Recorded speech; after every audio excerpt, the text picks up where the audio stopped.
If you like the video, then please consider supporting Slope's Game Room on Patreon.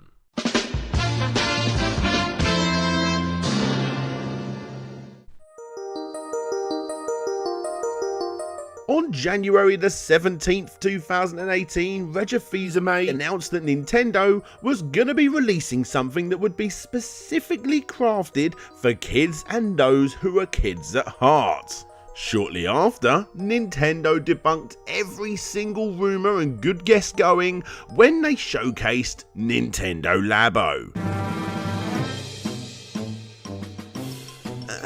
What?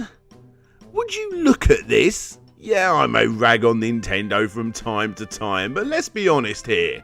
Even though Labo isn't exactly for me, Nintendo never fails to surprise us. It's actually quite funny watching those Switch-based channels guess away at what Nintendo's going to be doing next, analysing what's popular, giving sound fan-based advice, and watching the comment sections go wild with their suggestions too. That is, before Reggie and co turn around and stun everyone when they showcase, the Nintendo Light Switch with included sound effects that not only turns your lights on, but also your game console too.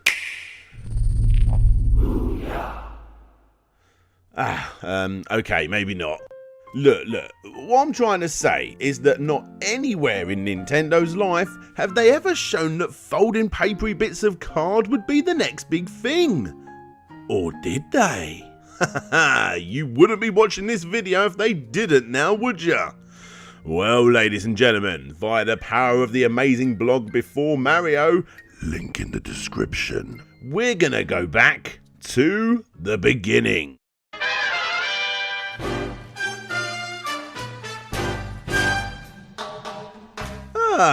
Hello there, welcome to Japan in 1966, a time before the days of King Kong rip-offs, a time when Nintendo was all about toys and games. No, not these sort of games, these sort of games.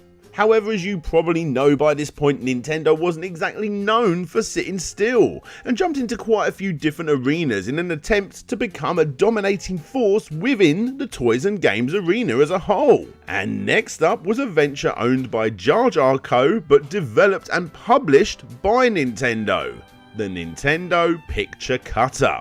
By using this rather fallacious looking tool and connecting the provided wire between these 2 points at the end and slotting in a few AA batteries, what you essentially have is a hot butcher's wire that you can use to cut the provided polystyrene to build, well, things like this.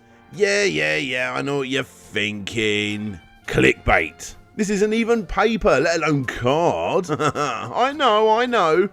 But the reason I showcase this is because it's the first step for Nintendo in this papercraft-like hobbyist arena that would eventually lead to this. The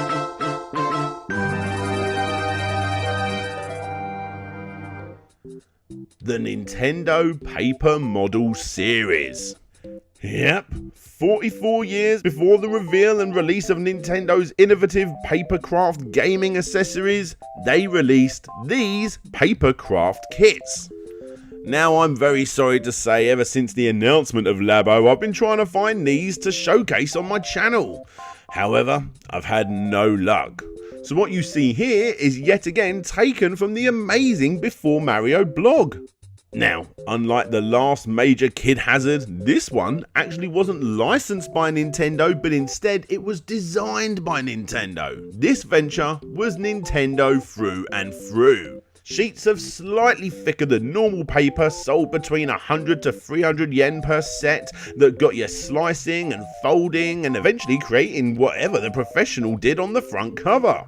There was 4 main sets released by Nintendo, with the first being based on vehicles, where you can make planes and cars and whatnot. The second set was the more extravagant building series, which resulted in some rather brilliant designs, let's be honest. The third and cheaper set is all related to animals and was known as the Zoo set. And finally, the fourth set, which was easily the most ambitious, was known as the Panorama set.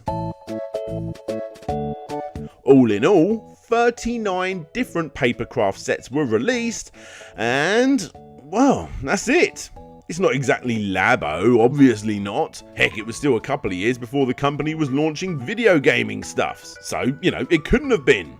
But the Paper Model series is an interesting look at yet another forgotten relic in Nintendo's rich history. And I tell you what, if I was in charge, I most definitely would have used this interesting history piece to promote the new interesting DIY idea.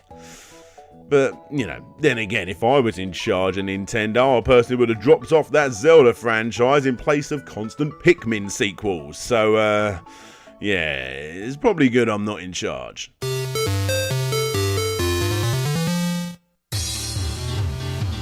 Hey there guys, thanks for checking out the video. As part of the video I want to give a big special shout out to all of my Patreons. But first, an extra special shout out not only to the BeforeMario blog, which obviously I would never have been able to make this video without, but also these extra special Patreons. Marcus King Emo Cut Tyndall, June, Rob Jenkins, The Geeky Dad, Robert Carter, aka Fantastic Dizzy, Thunder Control, Toolpod Float G, Petty Mew, Brian Rawson, Garzigor, Zielski, Samuel Victor, Red the Beard, John Fuller, Michael, Conrad Constantine, Pretendo64, Mike Fallon, Retro to Next Gen, Zane Powers, Gavin Labo, Creamy Elephant, James Loveridge, Casey Garner, Blitz Hedgie, Ben Hall, Gemma at Mr. T-Shirts, Andrew Dalton, Joe Lazares, Ian H. Chapman, Phil Lowlin, Ben Craft, Gary Pinkett, and of course, Ryan Burford.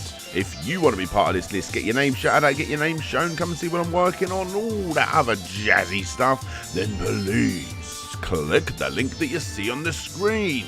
Don't forget to subscribe, give it a thumbs up, a thumbs down to all those people that are sharing my content on Reddit and a few other places. A big thank you to you. But for now, this is DJ Slope signing out, and hopefully I'll see you all next time.